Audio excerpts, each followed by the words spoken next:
Hey everyone. Again, I'm sorry this isn't live. This might also be shorter, I'm not sure yet.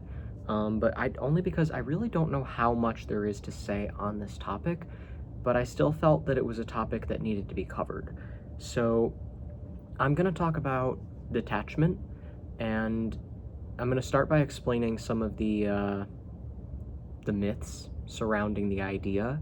I'm gonna explain what it isn't, and then I'm gonna explain what it is.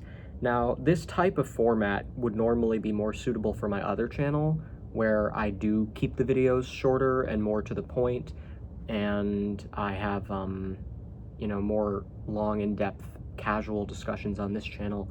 But this just fell into place. I feel like this topic is more appropriate for this channel, especially given the name, philosophical psychology. This is more of a psychology thing, and my other channel really doesn't have any confines. It could be about anything, but it's it just is the length, I think, and the fact that it's more organized than my previous videos. But there's nothing wrong with being organized and having a short video.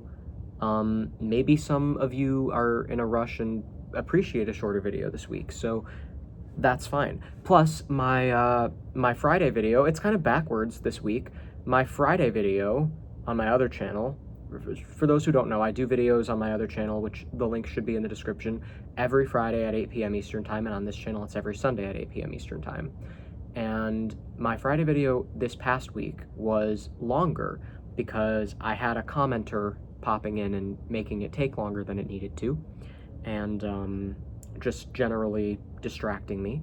That won't be an issue today because it's pre-recorded, and I'm honestly considering doing pre-recorded videos more frequently on my other channel, because obviously with the format it makes more sense to do a casual live stream on this channel and a pre-recorded video in the format where it's supposed to be more, short and to the point. Otherwise, I'm just gonna have to try really hard to ignore comments, which is hard because, you see someone pop in and say something, you want to read it, you want to acknowledge what was said, but it's better not to. It just derails the conversation and makes it take a lot longer than it needs to, distracts from the point I was making. Although, incidentally, the commenter did actually end up being kind of appropriate to the video topic yesterday, or for me it's yesterday. I'm filming this on Saturday, so anyway, I'm gonna get into today's topic. So we're talking about detachment. What isn't it? Detachment is not isolating and cutting people off and having no kind of relationships or trust with other people. So, what I think a lot of people imagine when they hear detachment is that someone is not engaging, they're antisocial, they don't have relationships with people, they don't trust anyone. I honestly could spend this whole video talking about the concept of trust if I wanted to, but trust is not, I feel like this is kind of the same topic. Trust is not as simple as people make it out to be. It doesn't just mean you hand someone the ability to kill you and hope that they don't do it. Trust is more complicated than that. You have to be realistic about the fact that, you have to maintain your autonomy. Other people have free will just like you do. You could be the most reliable, consistent, trustworthy person in the world, and then one day just completely randomly change your mind and decide to be obnoxious and chaotic and destructive and manipulative and deceitful and all sorts of, horrible things. No one would want to trust you with anything. And the only thing stopping you from doing that is your free will, your decision to not do those things. I'm not going to get into the concept of determinism today. I've talked about this before, I think. If I haven't, and you go looking through my videos and you don't find anything, I'll make another video. Just let me know in the comments. But I'm pretty sure I've addressed the concept of determinism, and I think that the briefest way I could explain it is that our subjective experience is the only proof that we really have of existence, because when you look at things objectively, nothing really seems to matter. Objectively, there's no goal, there's no meaning, there's just nothing. So, if our personal experience is the only proof that we have of existence, then of course free will exists, because what objective higher power could there possibly be determining everything?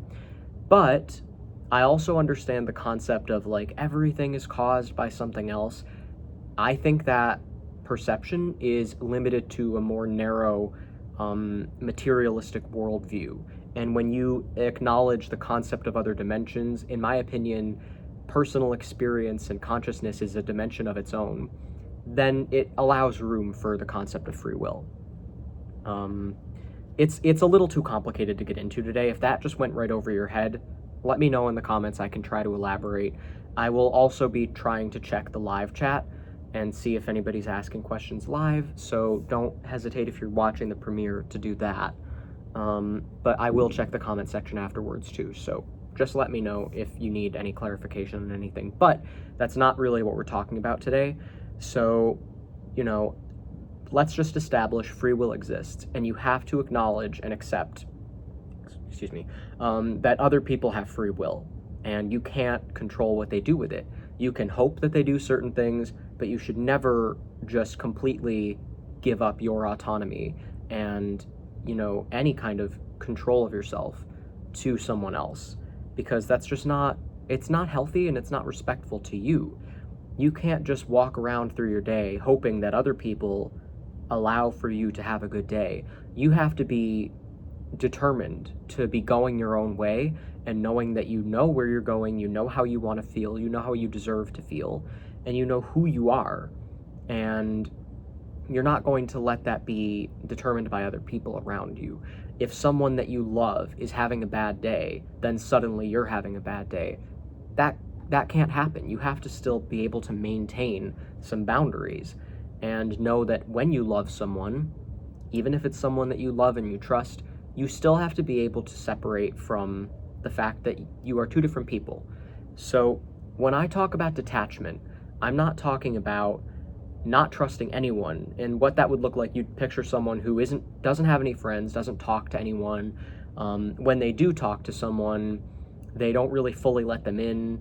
And there may also be a situation where you feel like you don't have any friends and nobody wants to talk to you, and you're like, kind of sitting there throwing yourself a pity party about how you want friends but you don't have any. But the truth is, most of the time, you do have friends and people who care about you, and you just don't realize it. You kind of create a blind spot to that because you're sort of determined to see yourself as a victim. And that is sort of what is the driving force behind a lot of this overly attachment stuff that I'm talking about, which is why it's important to have a level of detachment.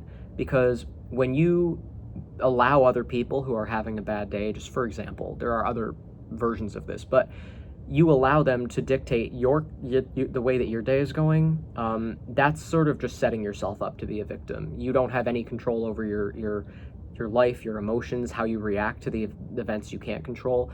The only thing you can control is yourself, which is why it's so important to establish a really powerful and dynamic and unwavering relationship with yourself, that you know you can trust yourself. And it helps also to have some kind of a higher power that you can trust, that when you can't trust yourself, you at least know everything will still be okay, because you're being taken care of by the universe, by something that you have faith in.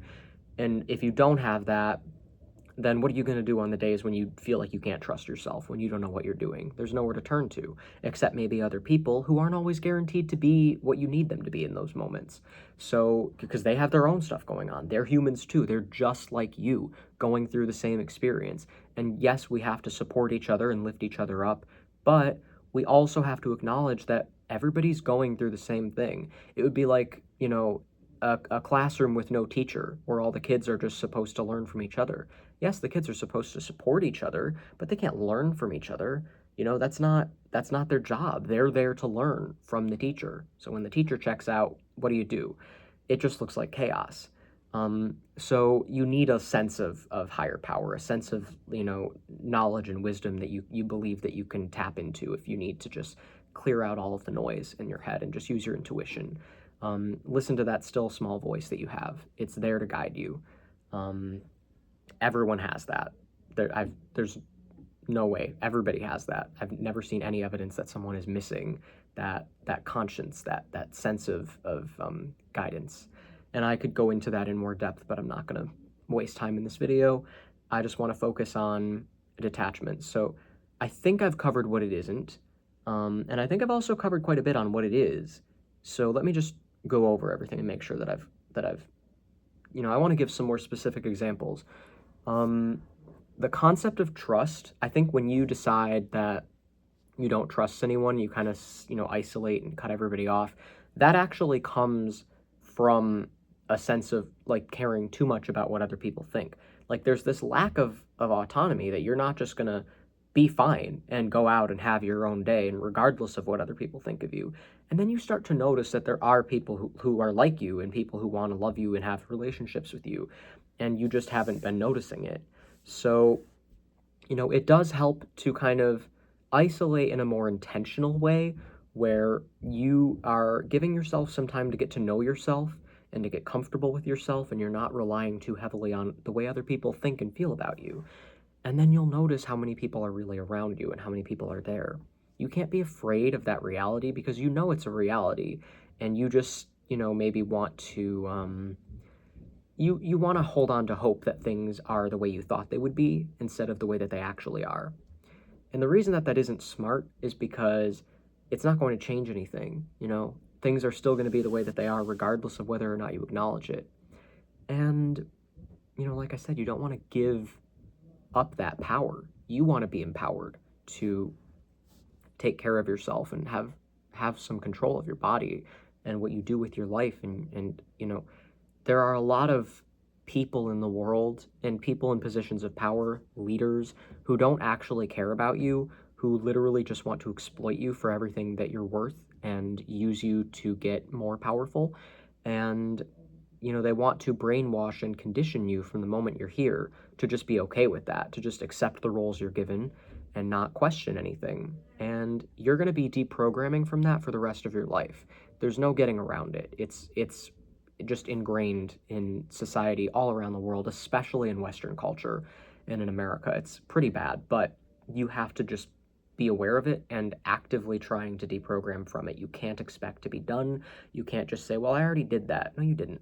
You're never going to be done. It's too complicated. It's too much in the way we think. So you have to always be questioning everything and making sure that you really have your values in order. Develop your integrity. What is integrity? Integrity is essentially consistency. It's when let's say that you believe cheating is wrong, and you're running around yelling about how bad cheaters are and how you hate, being cheated on. But then you're in a relationship and you see someone that is even more attractive than the person you're in a relationship with, and you start talking to them and you find that you have an even more dynamic connection with them, and your heart races when you're around them in a way that doesn't happen with your romantic partner at home, and you just find yourself unable to resist the urge to be with this person and run off with them, or even just sleep with them. And you kind of try to have it both ways. You maybe want to do it in secret. You're ashamed, you're embarrassed. You don't want to just tell your partner and break up with them because you're afraid that what if things don't work out with this new person? What if like you try it with this person and then you end up missing your old partner and wishing that you had just kept them around. So you kind of try to have it both ways, which, is really deceptive and deceitful, and it's dishonest. And it's disrespectful to yourself, because what you're essentially saying is that you have no integrity. You believe that cheating is wrong, regardless of whether or not it actually is. The point is that you believe it is. Integrity, there's a difference between morality. I think morality is objective. I think there is right and wrong. And just, for the record, I think cheating is wrong. But integrity has nothing to do with what's objectively right or wrong. It's about what you believe is right or wrong, and about you being consistent in that belief. So even if you believe something is wrong that isn't wrong, but you go around doing it anyway. Like, for example, this is a perfect example of integrity. You believe that it's wrong to be gay. You think that, it'll land you in hell, and everybody who's gay is going to go to hell. And you start to experience homosexual tendencies. You're attracted to someone of the same sex, and you don't know what to do about it. Again, just like the cheating, you might find yourself wanting to act on it, but at the same time, you believe it's wrong. And in your everyday life, when you go to church or whatever it might be, when you present to people in the world your public image, you are actively homophobic. And in private, behind closed doors, you're being gay. Now, in that instance, you're right, there's nothing wrong with being gay, but you don't have integrity because you're being inconsistent. So, if you believe something is wrong, don't do anything. Oop. Hello. Geez. Do you need that? Can I keep it on for a minute? Yeah, it's okay. If you don't mind, I'm just gonna keep talking. Oh, sorry. I'm not sure if I'm gonna be able to do my live stream on Sunday live, so I'm just pre-recording it. No, you don't have to apologize. I left the door unlocked because it's really not that big of a deal. Just thought I'd take advantage of Daisy being out to run that down. All right.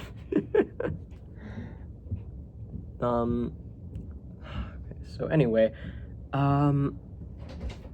it's just about being consistent and knowing that if you believe something is wrong, you're going to act like it's wrong.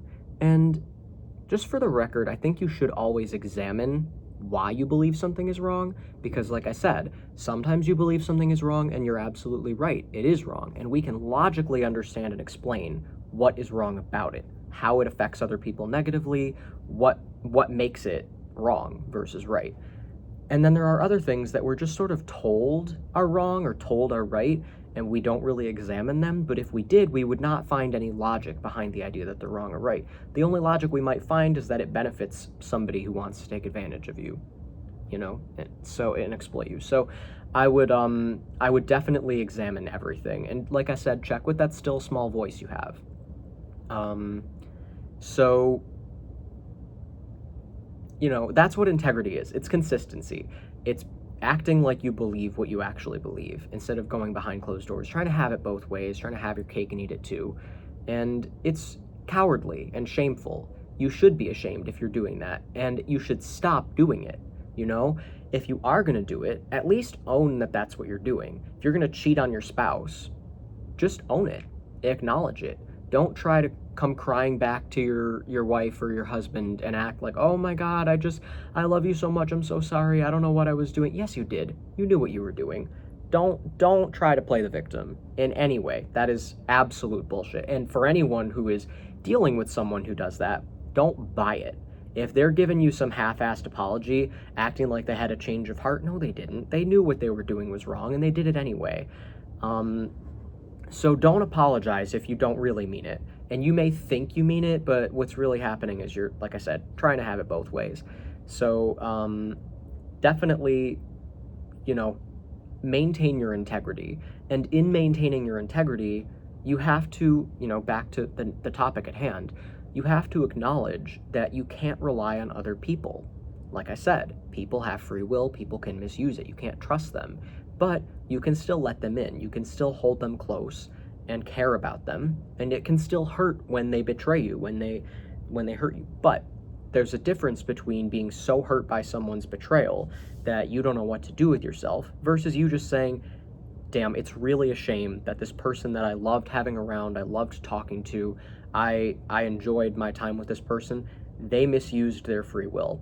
They were just kind of malfunctioning, and it's a shame that it looks like they're not going to be able to be there for me in the way that I need them anymore. So I'm gonna just move them to maybe just a gray area in my mind. If you think of like, there was a video that I watched recently from a YouTuber, her username is @AskIvy. She did a video about friendship recently, and she mentioned that there are a couple different categories of friends. You can have a red, a gray, and a green, I think is how she categorized it. Although I don't know why it wasn't red, yellow, and green, just kind of like a stoplight, but that's not important. The point is, green is someone that is safe to be around. Red is like someone you definitely wouldn't want around you, like someone with sociopathic, narcissistic tendencies, someone who seems like they're constantly playing mind games and they're manipulative, and they, you just get a huge red, the hairs on the back of your neck stand up when you're around this person. They are out to get you. They aren't just someone who occasionally misbehaves in a way that is hurtful and unacceptable, it's someone who is actively trying to play games. They just see people as pawns. And that is someone you want to stay far, far away from. Don't even engage with that person at all. But then there are people that maybe aren't super close that you can have in your immediate circle. But then there's people that are just like, they're okay. They maybe have a little more work to do on themselves. They mean well, but they just aren't, the most trustworthy and consistent and reliable. But their mistakes are understandable. You've probably been there yourself. So you just keep them in kind of the gray or the yellow category in your mind. And occasionally you have to move people from green to yellow. Occasionally you have to move people from green to red, because narcissists and sociopaths are very deceitful and manipulative. So deceptive, I think, is the perfect word there. So they can sneak their way into the green and be exactly who you think is perfect. But the more it happens, the more you learn what the red flags are. And it is a good rule of thumb that the first red flag is the last red flag. There's no room for that.